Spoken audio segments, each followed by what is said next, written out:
Right. And with that, our second speaker of the day is Matt Deeprose, who is the VLE manager at the University of Southampton.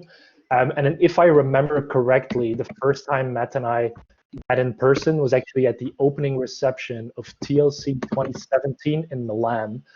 We had a great conversation about accessibility, and we've been talking about it ever since. So today, Matt will be presenting on how we can ensure that our Blackboard environment itself reflects our institutional brand while also following accessibility guidelines. Matt, over to you.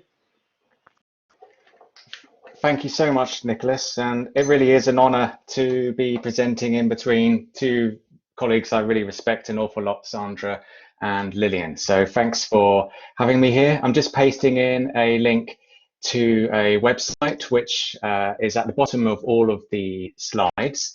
My name is Matthew Deeprose. I'm the VLE manager at the University of Southampton. Just yesterday, I found out that I had been accepted into the Blackboard Community Leadership Circle, just waiting for my ceremonial robes to arrive. This TLC, I'm presenting the Bluffer's Guide to Blackboard Theme Accessibility, and also next week presenting about better Blackboard help. And in the next slide, Hervé, I'll be setting up a poll just to let you know. And because I've already done a full version of this presentation, you can find from the link in at the bottom of the presentation here, and I pasted into the chat earlier. Think of this as a trailer, and imagine I'm using my trailer voice. Also, imagine that there's explosions everywhere. So the full presentation answers these questions. How can we ensure that when we customize our Blackboard environment to align with our institutional brand and our color scheme, that we do so in an accessible way? And what relation is there to these new European regulations on public sector websites? Before I continue, Hervé, please could you, fantastic. Please answer this question. With the current move to online delivery of education because of the circumstances that we're in, do you believe accessibility has, one, become less important, or two, never been more important? You've just got about 10 seconds to answer that poll. So say one, if you think it's become less important, and two, if you think it has never been more important. And also, if you can't fill in the poll, do feel free to write your answer into the chat.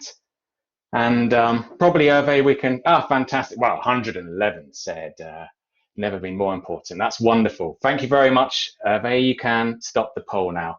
And fortunately, many high-profile accessibility advocates agree with you.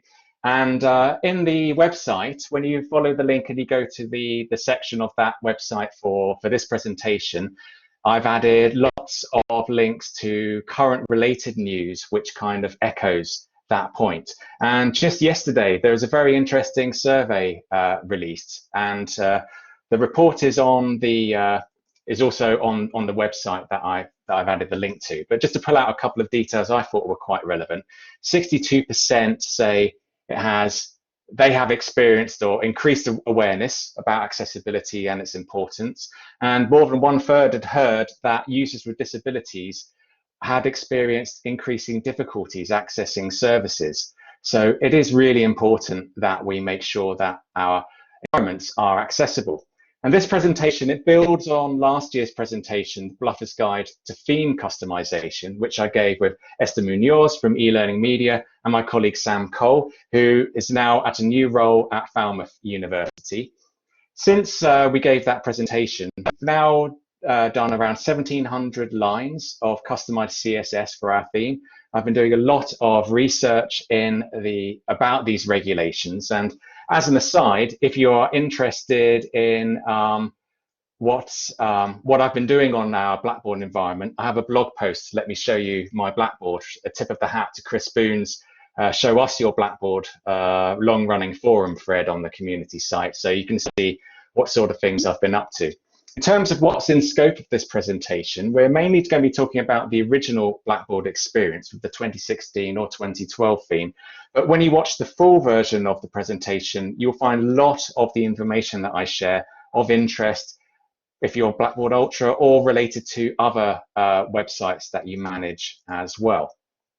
And you might have seen a similar presentation that I gave at the Moco Hybrid Lounge at this year's Durham conference. If you're wondering, well, what's so different about this one? In the full version of the presentation, I have a lot more content, got the latest updates, including news from the latest draft of WCAG 2.2. There's a lot more time. The presentation I gave at Durham was 20 minutes long. The full version of the presentation is 1 hour and 20 minutes long. And I include lots of example CSS code to demonstrate some of the issues that I'm explaining. Now, Hervé, if you could do another free answer poll, just what do you think is the answer to this? In Europe, which of these three describes the standards to which public sector websites such as our VLE should comply? And they may all look quite alien to you, so don't worry if you don't know the right answer. The main thing is to have a go. So just select one of those options if you're able to. If you're not sure and you don't want to take part, that's fine as well. It's more to make the point about what's in my next slide. So I'm just going to have a few moments for you to make a choice. You don't need to Google it. No one's checking what you say.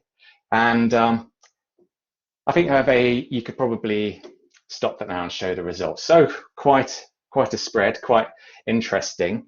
And if you could stop the poll now, and I will continue moving on to my next slide. When you look at the full version of the presentation, you'll see that I provided lots of information about these laws and regulations and how they interrelate with different standards and levels around the world. And also, because these regulations and guidelines we need to follow are in fact living, I'll be explaining how you can keep up to date with the latest developments of those regulations. The latest version was published in November last year. Now, the reason why I'm able to give this presentation is because of the work that I've been doing on our Blackboard environment at the University of Southampton. When we introduced the Blackboard responsive theme for the original experience, we wanted it to be on brand, so it looked congruent with our other websites, like similar colors and so on. But also, we wanted it to be compliant with the web accessibility regulations. And have you customized, or do you wish to customize your Blackboard theme? More importantly, do you allow your instructors to customize the color scheme of their course menus? So if either of those apply to you, say yes. If neither of those apply to you, say no. So if you have customized or you wish to customize your theme, or you allow your instructors to customize the colors of their course menus, yes. If none of those apply, say no.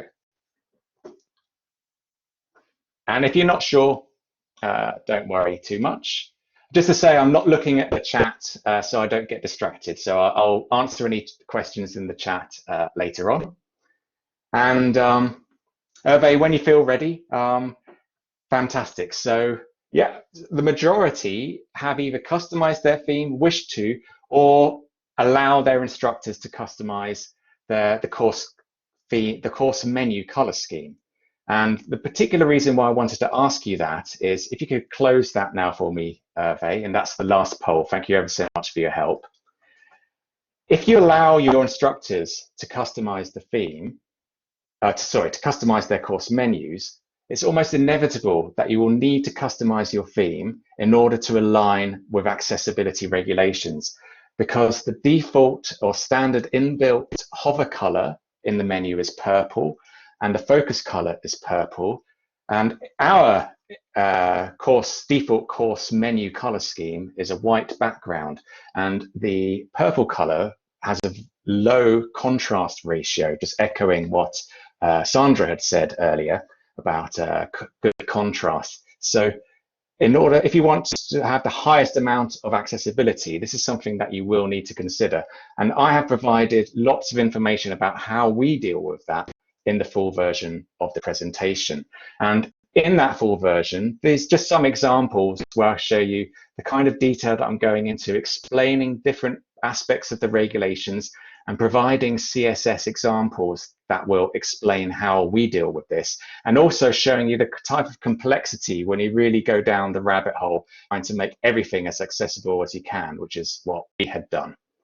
And there are lots more questions that are answered in this presentation. Some of you might be aware about the subheader issue, where it's a fixed color. How can you deal with that? Something I've been looking at recently is how can we adapt our theme to be more considerate of users who have a motion-triggered vestibular spectrum disorder.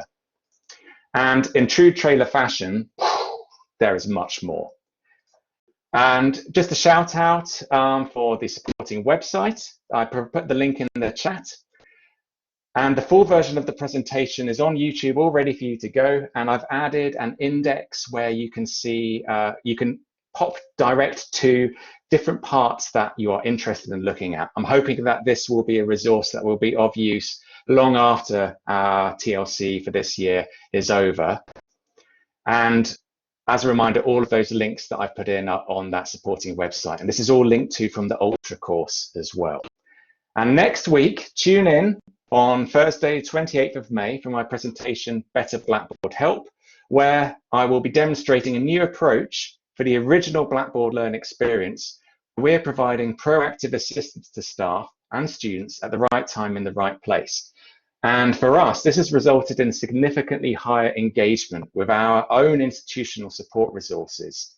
And I'll show you how you can recreate that using free and open source software. And when I say significantly higher engagement, I mean significantly higher engagement. We found a 1,952% increase in engagement between week 0, it's what we call Freshers Week, and week 4, the start of this semester. And in true trailer fashion, watch this space. Thank you very much. That is quite a cliffhanger. Really, really well done, Matt. Thank you. I would like to take 1 minute for a question that came up in chat, if that's okay, Matt. Going back to the very first poll on the importance of accessibility in this. There's a few people that indicated that it's become less important. Do you want to comment on kind of the distinction between whether or not it really is more important and how people are experiencing that at other institutions, and that there may be a difference between those two? Any thoughts about that?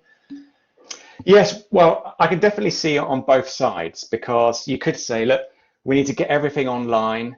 We need to do it fast. We need to react quick. Let's just get stuff out there. But when you consider, going back to the point that Sandra made about contrast, did you know that I think it's around 12% of men and 0.5% of women have color blindness? So if our resources are not accessible, then we're already cutting out the accessibility of those resources from a lot of people. And likewise, if our resources can't be controlled with a keyboard navigation, if we have to use a mouse, then we're preventing people who are unable to use a mouse from accessing those resources. Just as an example, I found that from our university, when we put our COVID-19 FAQ up for students, it used an accordion. So you clicked on a menu item and it expanded the answer. And I found that could not be used with a keyboard. And so I reported it to the developers, and they said, oh, that'll take development to get sorted. We'll put it in the queue. So then I contacted someone higher up at my institution who shook some trees, as it were, and they did it within an hour. So I could understand people say, look, we need to get stuff out there, but if we're getting it out there only for a proportion of our user base, then we're really doing a disservice to that user base, in my opinion. But I'd be happy to just find out what other people think and to discuss this further in the office hours. Yeah, absolutely, and I couldn't agree more with what you're saying. And I think I think it's so important to use kind of tangible examples to help kind of push it back on the priority list. And as you say, we will continue this conversation a little bit during the office hours at 3 p.m. UK time.